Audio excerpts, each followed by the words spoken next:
Yo quiero que usted me acompañe en su Biblia, el libro de Éxodo, capítulo 12. Cuando lo tengan, puede decir amén. Habló Jehová a Moisés y a Aarón en la tierra de Egipto, diciendo: este mes os será principio de los meses. Para vosotros será el primero de los meses del año. Fíjese que no era el primero, pero Dios le dijo algo poderoso.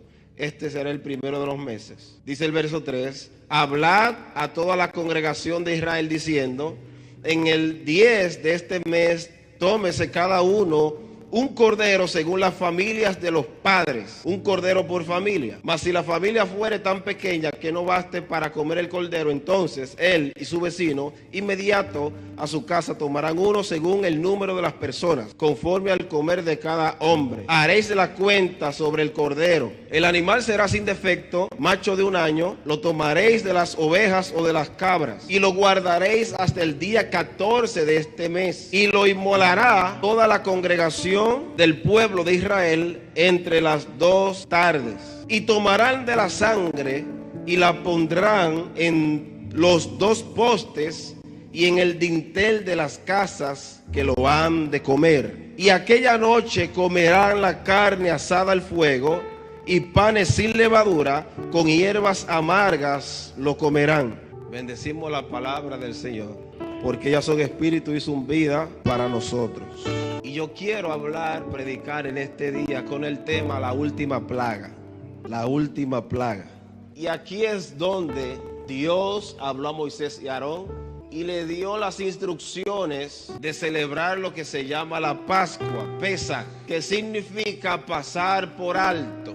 Cuando Dios habló con Moisés, estaban en Egipto. Cuando hicieron esta fiesta, estaban todavía en Egipto y Dios le dijo a Moisés lo que debían de hacer. Fíjese que dice la palabra: tendrán el cordero por familia, lo comerán cada uno y luego entonces van a untar la sangre en los postes y en los dinteles de las puertas. Este nombre de esta fiesta, Pesaj, Pascua, en inglés es Passover. Hace referencia al momento exacto cuando el ángel de la muerte pasó por alto las casas donde estaba la sangre y no entró allí. Es por eso que la última plaga tuvo que ver con sangre, pero no fue con sangre humana, sino la sangre de un cordero. Cuando usted se va a leer el libro de Éxodo y lee específicamente las 10 plagas que ocurrieron allí en Egipto, la primera plaga tuvo que ver con sangre y la última tuvo que ver con sangre. La primera plaga fue la que el agua del Nilo se convirtió en sangre. Y más adelante vamos nosotros a poder ver y a entender qué significa o qué impacto tuvo estas plagas y qué impacto tiene de enseñanza para nosotros en este día. Entonces, cuando el ángel de la muerte iba casa por casa, tuvo que saltar las casas donde estaba la sangre del cordero, y donde no estaba la sangre, este ángel cobró la vida de cada uno de los primogénitos. Es decir, que aquí no se salvaban los hebreos, se salvaron los que obedecieron al mandato y pusieron la sangre en sus casas. Es decir, que el hecho de por ser hebreos no se iban a salvar. Tenían que obedecer el mandato y poner la sangre. A diferencia de las otras plagas, ellos no tuvieron que hacer nada para ser salvados de esas 9 plagas. Pero la última, tuvieron que obedecer y poner sangre en los dinteles de la puerta para poder ser salvados. Dice el verso 12 del capítulo 12 de Éxodo: pues yo pasaré aquella noche por la tierra de Egipto y heriré a todo primogénito en la tierra de Egipto, así de los hombres como las bestias, y ejecutaré mis juicios en todos los dioses de Egipto, yo Jehová. Pero fíjese que dice: ejecutaré mis juicios en todos los dioses de Egipto. Esta fue la última plaga para ellos salir, o Dios sacarlo con mano fuerte de la tierra de Egipto. Es por esto que nosotros ya hemos aprendido, o si usted no lo sabía, se lo voy a decir: Egipto significa estrechez. Entonces ellos estaban saliendo no simplemente de una tierra llamada Egipto, de un país llamado Egipto, sino que estaban saliendo de una estrechez espiritual. Ellos estaban saliendo de algo bajo. Por eso que cuando Abraham, Génesis capítulo 13 dice que iba Abraham caminando hacia el Negev, es un monte en Israel, una montaña, está entre Egipto y está entre Israel. Y cuando Abraham va a caminar el camino hacia el Negev, se le considera un camino de elevación espiritual. ¿Por qué se le considera un camino de elevación espiritual? Porque Egipto es un lugar bajo espiritualmente, pero Israel es un lugar alto espiritualmente. Es por eso que Dios quería darle una revelación tan grande que no se la podía dar en Egipto. Hay cosas que Dios no quiere entregar tan grandes que no nos la puedes dar en tierra de Egipto. Tenemos que salir. Es por eso que de aquí yo aprendo que de Egipto no simplemente se sale. Usted tiene que dejar que Egipto salga de usted también. Porque usted puede salir y usted puede sacar, pero usted llevarlo en el corazón todavía. Entonces de Egipto no simplemente se sale. Hay que desprenderse y dejar que Egipto salga de ti. Es decir, que la verdadera libertad no es algo externo, es lo interno. Porque si somos libres en nuestro interior, entonces nuestro exterior va a gozar de esa libertad que tiene nuestra alma, que tiene nuestro espíritu. ¿Cuántos dicen amén? ¿Cuántos dan gloria a Dios? Y el cumplimiento profético de esto de la Pascua es que se cumplió en Jesús. Se dice que Jesús estuvo clavado en la cruz unas 6 horas, desde las 9 de la mañana hasta las 3 de la tarde. Escuche, y la tradición bíblica, la tradición hebrea judía dice que a las 3 de la tarde era cuando se sacrificaba el cordero pascual. Ahora bien, hay muchos cristianos, muchos de nosotros que nos confundimos en lo siguiente. ¿Sabe dónde nos confundimos? Con la fiesta de Yom Kippur y con la fiesta de Pesach, el día de la expiación, donde el sumo sacerdote entraba una vez al año al lugar santísimo para el perdón de los pecados del pueblo. Entonces muchos de nosotros confundimos el día del perdón con el cordero que era sacrificado a las 3 de la tarde. Pero son cosas totalmente diferentes. Es decir, que a las 3 de la tarde ya todas las familias tenían listas el cordero para ser sacrificado. Ahí no era expiación por pecados, ahí era para que la sangre estuviera en las casas. Pero los que se comían el cordero, aleluya, los que comieron el cordero, los que lo sacrificaron, tenían la sangre en las puertas de sus casas. Es decir, que esta sangre no estaba encima de todas las casas, porque nosotros aprendemos en la Biblia que cuando entró la muerte y mató a todos los primogénitos en Egipto, quiere decir que no en todas las casas estaba la sangre. Y la palabra dice en Deuteronomio capítulo 16, no podrás sacrificar la Pascua en cualquiera de las ciudades que Jehová tu Dios te da, sino en el lugar que Jehová tu Dios escogiere para que habite allí su nombre.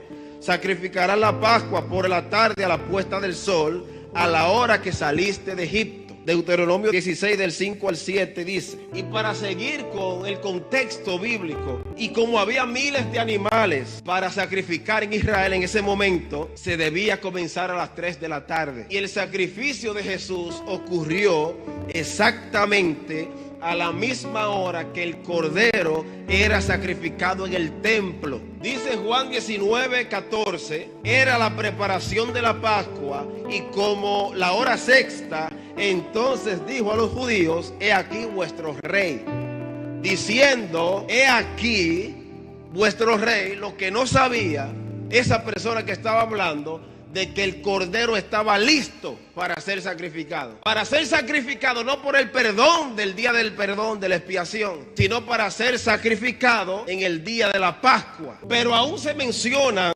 algunos detalles que tienen un gran significado simbólico. Dice Éxodo 12:8 que el cordero había de ser comido con hierbas amargas, lo que significa Jesús siendo sacrificado y el sufrimiento por cada uno de nosotros. En Éxodo 12:46 dice que ningún hueso del cordero de la Pascua podía ser quebrado, y así menciona en el libro de Juan capítulo 19 los versos 33 al 36 diciendo de que no será quebrado hueso suyo. Y hay un salmo, el Salmo 34:20 dice, Él guarda todos tus huesos, ni uno de ellos es quebrantado, diciendo proféticamente los salmistas que no iba a ser quebrado hueso suyo, contrario a los 2 ladrones que estaban en la cruz al lado de Jesús. La palabra dice que le quebraron las dos rodillas para acelerar la muerte, para que entre comillas dejaran de sufrir en la cruz y agilizar la muerte. Pero estaba profetizado que cuando vinieron donde Jesús no pudieron quebrarle los huesos porque ya había expirado, dando cumplimiento a una palabra profética de que el cordero, para que fuese sin mancha, no podía tener huesos rotos. Aleluya. Entonces cuando vinieron para tratar de acelerar su muerte, ya él había expirado, ya había entregado su espíritu. Y dice Juan 19:36, porque esto sucedió para que se cumpliera la escritura, no será quebrado hueso suyo. El apóstol Pablo escribió en 1 Corintios 5:7, porque nuestra Pascua, que es Cristo, ya fue sacrificada por nosotros. Y cuando Juan el Bautista estaba bautizando, dice la palabra que venía Jesús, y cuando Juan lo vio, dijo: he aquí el Cordero de Dios que quita el pecado del mundo. Dice Gálatas 5:1, estad pues firmes en la libertad para la cual nos libertó Cristo, y no nos sometáis otra vez al yugo de esclavitud. Es decir, esta fiesta Pascua se cumplió proféticamente cuando Jesús vino a morir en la cruz, para que nosotros hagamos simbólicamente, así como hizo Israel en Egipto,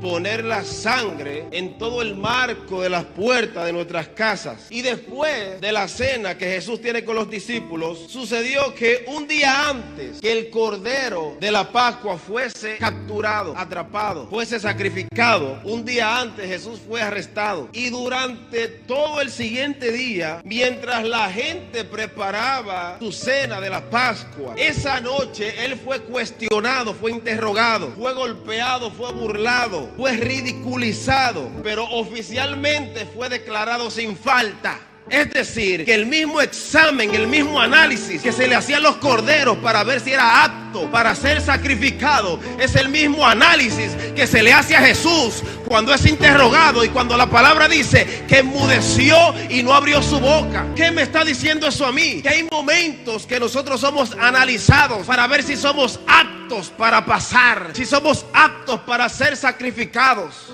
Bendito Dios. Pero oficialmente se encontró sin falta. Y ahí cuando a Jesús le dicen, a él le protestan porque no abrió su boca. Y entonces Pilato le dice: no, pero que yo tengo autoridad. Y Jesús le dijo: pero tú no tienes autoridad tuya, sino la que te fue dada del cielo. Es decir, a ti te están dando el chance de participar en mi propósito de esa manera. Tú no estás haciendo las cosas porque tú las quieres hacer. Tú las estás haciendo porque Dios es quien te permite hacer las cosas. Tal cordero como el de la Pascua debía ser primero examinado, luego encontrarse sin defecto para ser sacrificado. Así fue el cordero, Cristo, el Mashiach, sin falta, y finalmente la gente pidió su crucifixión. Ahora, ¿qué significa Pascua? Significa liberación, significa salir de tu propio Egipto, significa liberarte de todo lo que te esclaviza. También significa lograr dejar todo lo que se opone a tu crecimiento. Aleluya, aleluya. Yo no sé cuántos dicen en esta mañana: yo voy a salir, voy a dejar todo lo que se opone a mi crecimiento espiritual. Yo voy a salir de mis limitaciones. Yo voy a ir un poco por encima y más allá. Ya no voy a limitar a Dios, que es un Dios sin límites, sino que voy a creer en esa palabra que salió de la boca de Él. Entonces, lo que no deja desarrollar tu máximo potencial, usted tiene que salir de eso, tiene que sacudirte. Entonces, el camino de Jesús hacia su propósito estuvo lleno de personas que no entendían lo que hacían, pero Dios lo estaba usando. Nuestro camino hacia nuestro propósito puede estar lleno de personas que ni siquiera saben lo que están haciendo, pero están poniendo ese granito de arena, aunque te empuje, te está empujando al propósito.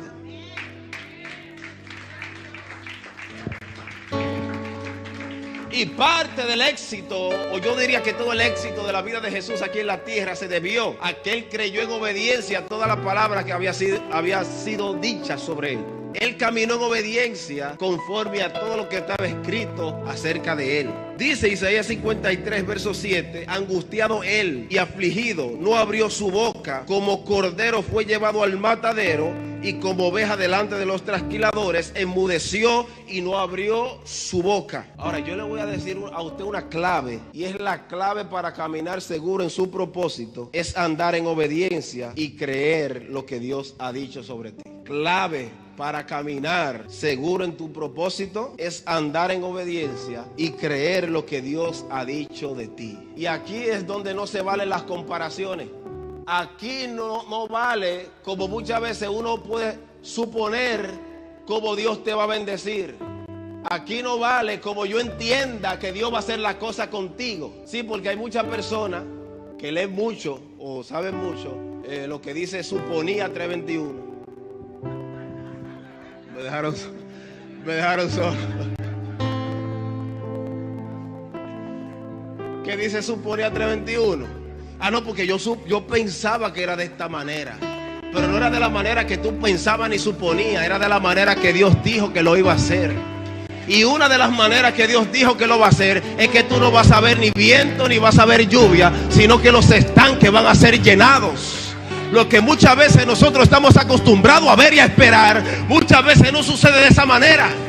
Sucede de la manera contraria. Es decir, que no nos podemos acostumbrar a ver a Dios obrar de una manera, sino que Él obra en manera misteriosa. Que Dios abre camino donde ni siquiera hay un camino trazado. Dios se encarga de hacer uno nuevo. Y Dios te dice, contigo haré un ejemplo. ¿Cuántos bendicen el nombre del Señor? En una ocasión el profeta Isaías, ¿sabe lo que dijo? No se acuerden de cosas pasadas, de cosas antiguas. He aquí yo hago todo nuevo. He aquí, dice el Señor, yo hago todo nuevo. Muchas veces nosotros nos metemos en una melancolía recordando las cosas del pasado. Ay, pero yo recuerdo la iglesia. Ay, pero yo recuerdo esto, pero yo recuerdo lo otro. La palabra dice que Dios hace todas las cosas nuevas. Y si Dios lo hizo ayer, lo puede volver a hacer de nuevo. Y eso es lo que significa la palabra testimonio. La palabra testimonio significa Dios puede hacerlo de nuevo. Por eso es que cuando se comparte un testimonio, la misma atmósfera que operó para que ese milagro ocurriera es la misma atmósfera que empieza a fluir cuando se comparte lo que Dios hizo. Así es que yo aprendí también de la palabra de que todo lo que Jesús habló fue recibido por muchos, pero pocos lo entendieron. Y quiero que me acompañe a 1 Corintios capítulo 2, verso del 6 al 9, donde dice: sin embargo, hablamos sabiduría entre los que han alcanzado madurez, y sabiduría no de este siglo, ni de los príncipes de este siglo, que perecen, mas hablamos sabiduría de Dios en misterio, la sabiduría oculta, la cual Dios predestinó antes de los siglos para nuestra gloria, la que ninguno de los príncipes de este siglo conoció, porque si lo hubieran conocido, nunca habrían crucificado al Señor de gloria. Antes bien, como está escrito, cosas que ojo no vio, ni oído oyó, ni han subido en corazón de hombre, son las que Dios ha preparado para los que le aman. Es decir, que si usted dice que ama al Señor, si usted cree y vive que ama al Señor, hay cosas que Dios preparó para ti que no ha llegado a corazón de hombre, que hombre no ha visto, ni oído ha escuchado. Dios tiene cosas grandes preparadas para ti. La Biblia dice que Satanás, el diablo, es el padre de la mentira. Todo lo que él te dice es verdad, pero el opuesto es mentira. Entonces no se deje confundir. Yo tuve la oportunidad de ir al Museo de la Biblia, ahí en Washington. Y cuando estoy en ese lugar, yo venía de predicar un mensaje de 12 piedras, de hablar del sumo sacerdote, lo que tiene en el pectoral, de las 12 piedras que cogió Elías para hacer el altar, ahí en el monte Carmelo. Y cuando nos están dando ese tour por cada una, como simbólicamente representada, habían 12 piedras conforme a los nombres de los hijos de Jacob. Y cuando estamos caminando como por un túnel, que luego salimos como a ese espacio, ahí están las 12 piedras. Y imagínense, muchas veces quizás uno habla y uno predica y la gente quizás no entiende, o quizás dirá: ¿qué está hablando este hombre? Pero cuando yo vi que representado el nombre de cada una de las 12 tribus de Israel representa una piedra, y usted me escuchó predicar en Encendiendo el Altar que Elías tomó 12 piedras conforme a los nombres de los hijos de Israel. Cuando yo vi eso, yo quería salir volando. Yo dije: oh, yo estoy hablando algo con fundamento. Aunque no todo el mundo me entienda, o por fe me entienden, pero vi muchas cosas de la que Dios me ha permitido predicar, la vi plasmada ahí. y tienen una sección completa de Israel. Y cuando pasé por ahí, en un saloncito tiene la representación del templo. Y en la representación del templo tienen una mesita. Dice mi primo sobrino Eliezer, aquí era donde se sacrificaba el cordero. Y cuando yo me paré ahí, empecé a escuchar muchas cosas en mi mente y la palabra me empezó a correr. Ahí nació este mensaje. Y las 10 plagas de Egipto, volviendo al mensaje, significa de que Dios la mandó para desafiar a los dioses egipcios. Cada plaga puede verse como una confrontación directa de Dios contra la deidad, entre comillas, egipcia. Por ejemplo, la primera plaga, el río Nilo convertido en sangre, era un desafío de tú a tú contra el dios falso llamado Hapi. ¿Qué representaba este dios falso en Egipto? Representaba la fertilidad. Para cada una de estas plagas, si usted no lo sabía, en Egipto tenían estatuas, tenían esculturas. Es decir, que ellos llegaron a pensar en algún momento que sus mismos dioses lo estaban atacando, porque cada plaga era la representación de un ídolo que ellos tenían allí. Entonces las ranas pueden representar a un dios falso, un ídolo llamado Heket, que también representaba la fertilidad y tenía cabeza de rana. La oscuridad, la plaga de tinieblas, que la palabra dice que la tiniebla era tan densa que se podía palpar. Ahí es donde yo digo que había luz en la casa de los hebreos, pero en la casa de los egipcios no había luz. Pero ellos tenían que pagarle la luz a los egipcios. Imagínense, el que le cobraba el bill de la luz no tenía luz, pero los hebreos sí tenían luz. No sé si usted me está siguiendo. Entonces había un dios, un ídolo que representaba el sol, y ese dios se llamaba Ra. Y cuando usted ve ese nombre llamado Ra, de ahí es que viene el nombre Ramsés. Es decir, que le ponían los nombres egipcios conforme primero el sol y después el nombre. Y de ahí es que viene el nombre Ra, que significa el dios del sol. Esto simboliza de que Dios desafió a cada ídolo en Egipto para defender a su pueblo y para liberarlo. Y es que las plagas representaban un instrumento para liberar a los hebreos de la esclavitud. Pero también, escuche bien, muestra cómo la libertad requiere ruptura, sufrimiento y transformación. Y cada plaga hacía una presión hasta romper el sistema. Miren, lo que Dios hizo en Egipto con el pueblo de Israel y las 10 plagas era que desde la primera era montando una presión, en palabra dominicana. Estaba montando una presión hasta tocar la niña linda de Faraón. ¿Cuál era la niña linda de Faraón en Egipto? Los hijos y los primogénitos. Porque los primogénitos ellos se lo dedicaban a una deidad. Así que la primera plaga fue con sangre y la última también fue con sangre. Y yo le voy a dar el significado de cada una de ellas. El agua convertida en sangre, tenemos que entender qué representaba el río Nilo para los egipcios, para que usted entienda la magnitud de ellos ver su agua convertida en sangre. Este río para ellos simbolizaba la vida, la fertilidad y la abundancia.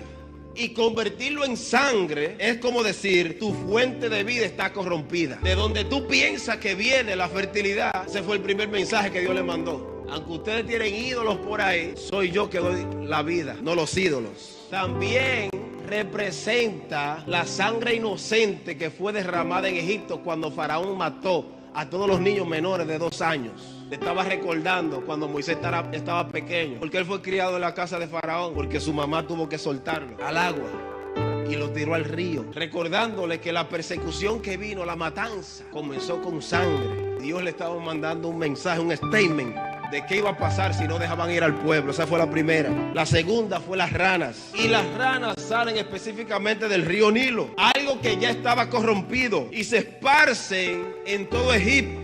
Incluso hasta el palacio llegaron las ranas. Esto representó que el caos invadió toda la nación, invadió también el palacio. Eso hace referencia para nuestra nación al día de hoy.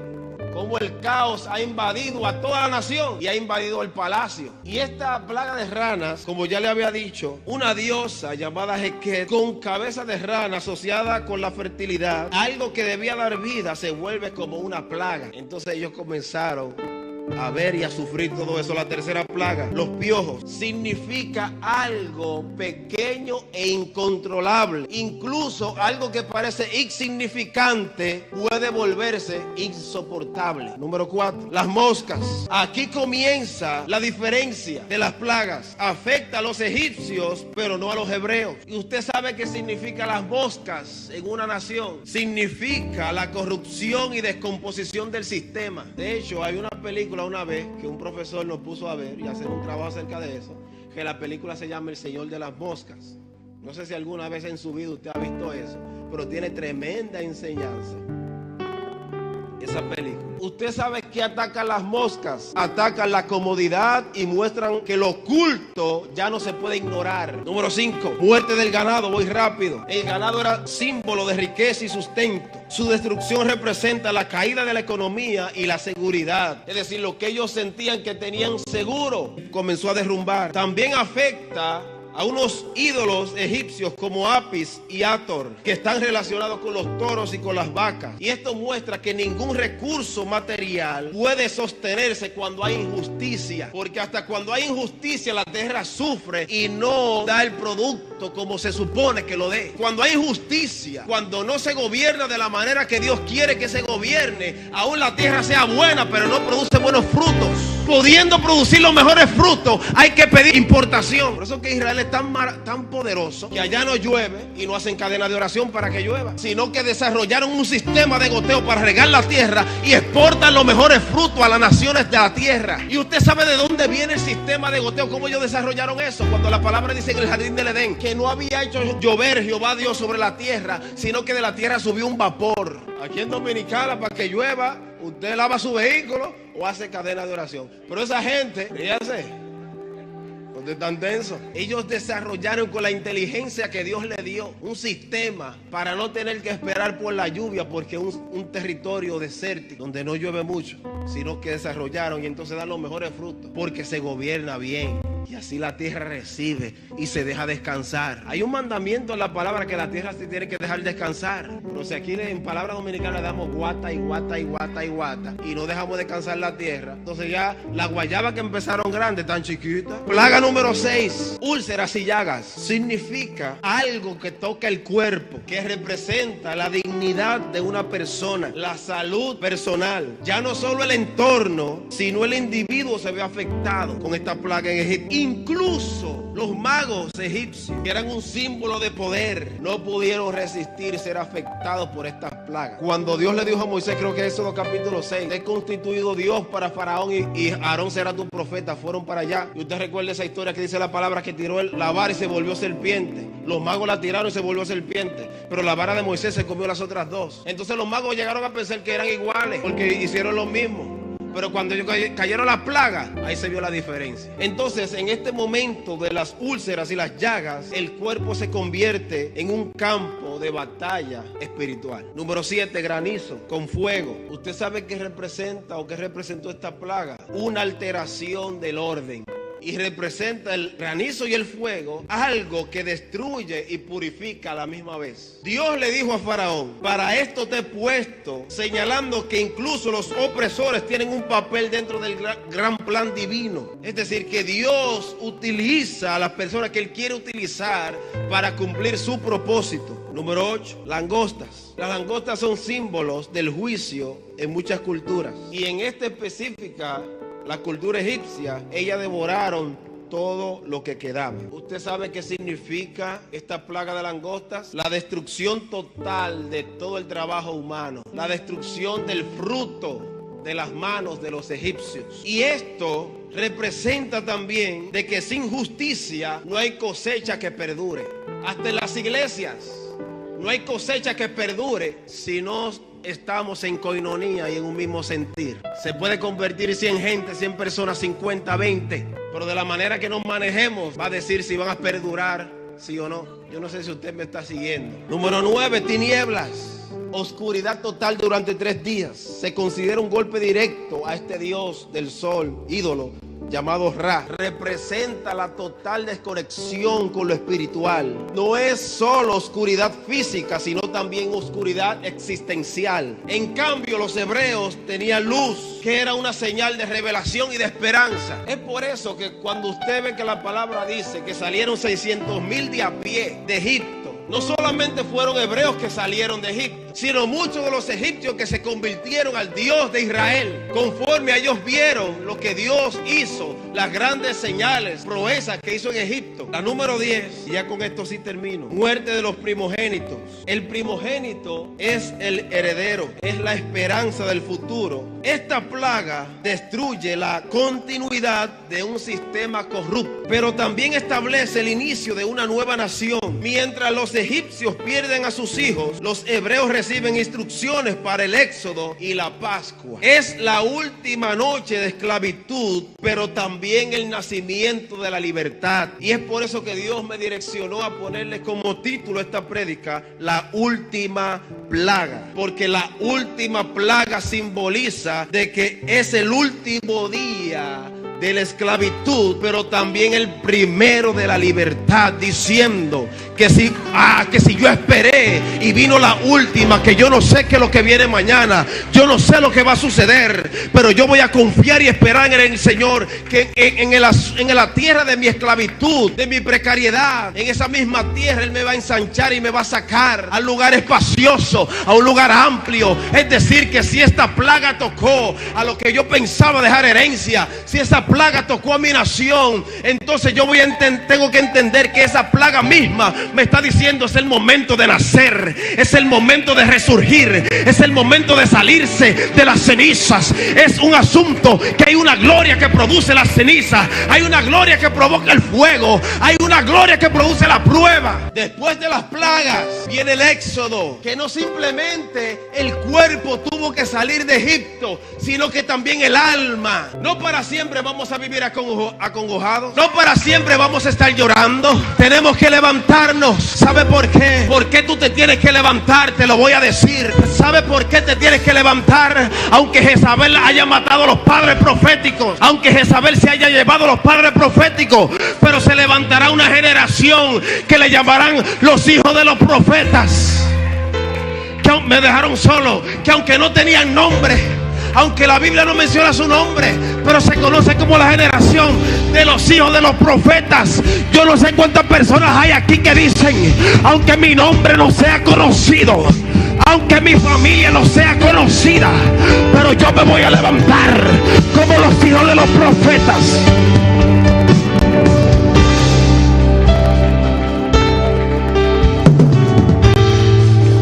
Porque usted sabe lo que hacen los hijos de los profetas: revela la paternidad del Padre. ¿Cuántas personas se han quedado sin padre? ¿Pero qué va a hacer la iglesia? Dejaron solo. ¿Cuántas personas sin paternidad? Usted se va a quedar de brazos cruzados. Jezabel matando a los padres, matando a los profetas, y usted se va a quedar igual. Usted tiene que decir conmigo: yo me voy a levantar como uno de los hijos de los profetas y voy a revelar la paternidad del Padre. La paternidad que da identidad, la paternidad que hace que los hijos crezcan derecho. Yo me voy a levantar como voz profética, y esta generación no quedará huérfana. Esta generación no quedará huérfana.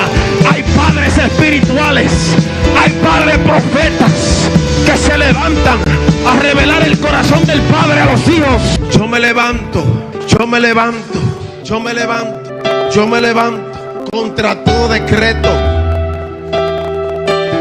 Yo me levanto contra todo decreto, y mi generación no quedará huérfana.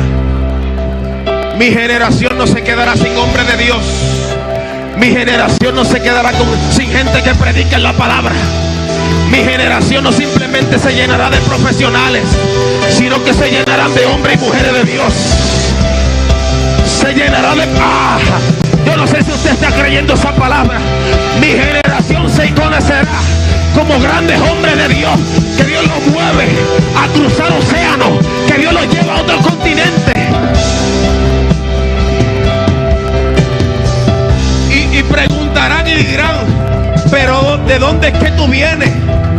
Como me han preguntado a mí, ¿de dónde tú saliste, muchacho? ¿De dónde tú saliste diciendo estas cosas? Y te diré, yo salí de la nación que tiene a Dios primero, que tiene la patria en el centro y que al final tiene la libertad y que tiene la Biblia en el centro. Si Jezabel pensó que iba a dejar huérfana a mi generación, yo me levanto como padre profético, como vientre profético, en el nombre de Jesús, en el nombre de Jesús. El mundo necesita la influencia de la iglesia, pero el mundo necesita la revelación del Padre.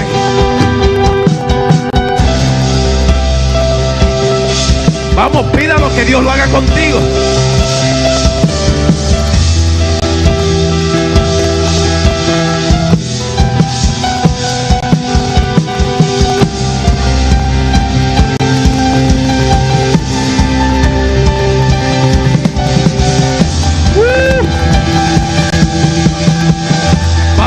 Que la atmósfera cambió.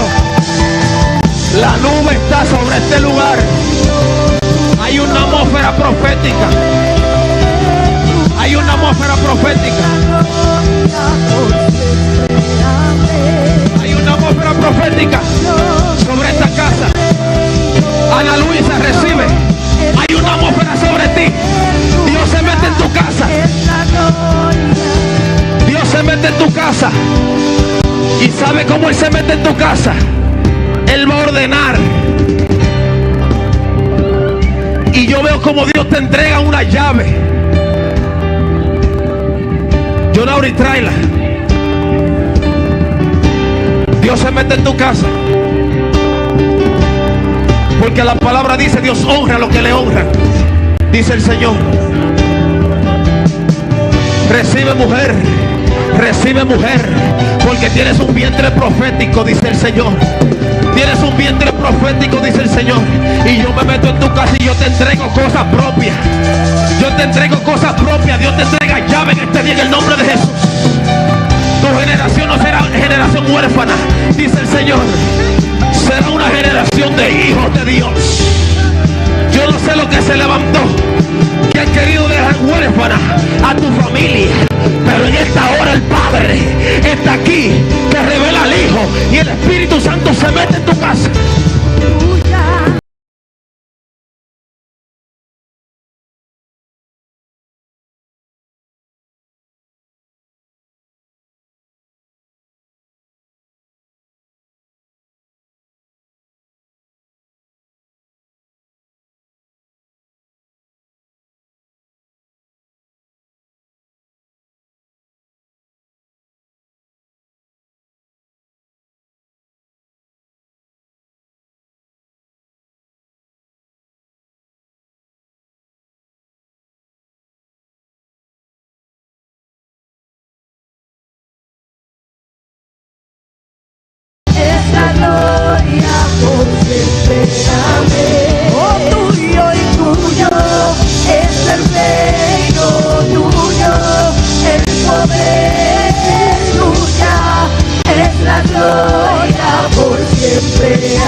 Quitarte tu herencia.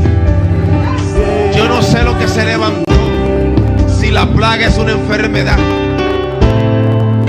déjame decirte que hay liberación, hay revelación y hay presencia. Hay liberación, hay revelación y hay presencia. Yo siento autoridad de parte del Señor. Y cuando Jezabel pensó que estaban matando a los padres, habían unos hijos que, aunque quedaron huérfanos, se levantó una generación profética. Dios le está hablando a bendición y gloria. Se necesita que se levante la generación profética. No se va a levantar una generación melancólica. No se va a levantar una generación con tristeza. Se va a levantar una generación profética. Profética.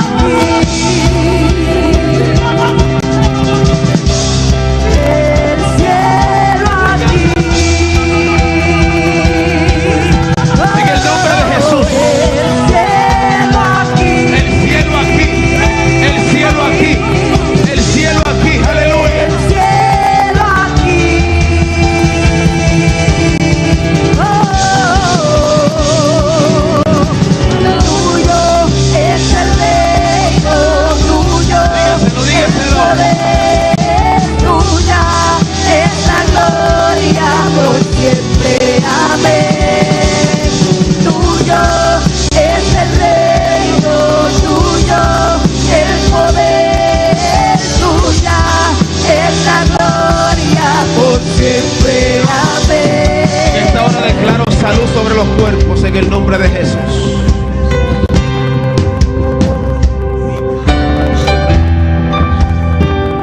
El Dios que sana está en este lugar. Reciba salud en su cuerpo en el nombre de Jesús. Yo doy una orden ahora en el nombre de Jesús sobre toda dolencia. Mas él molido fue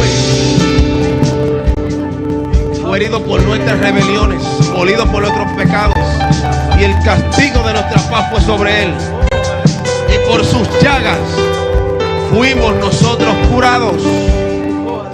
En el nombre de Jesús. Yo suelto la palabra de salud sobre los cuerpos en el nombre de Jesús. Suelto la palabra de salud sobre los cuerpos en el nombre de Jesús. Suelto la palabra de salud sobre los cuerpos en el nombre de Jesús. El Espíritu Santo que regenera. En el nombre de Jesús, Espíritu Santo. Espíritu Santo, tú eres el que sana. Tú eres el que sana. Tú eres el que sana en el nombre de Jesús. En el nombre de Jesús, tú eres el que sana. Tú eres el que sana en el nombre de Jesús. En el nombre de Jesús. Hay sanidad. Hay sanidad. Hay liberación. En el nombre de Jesús.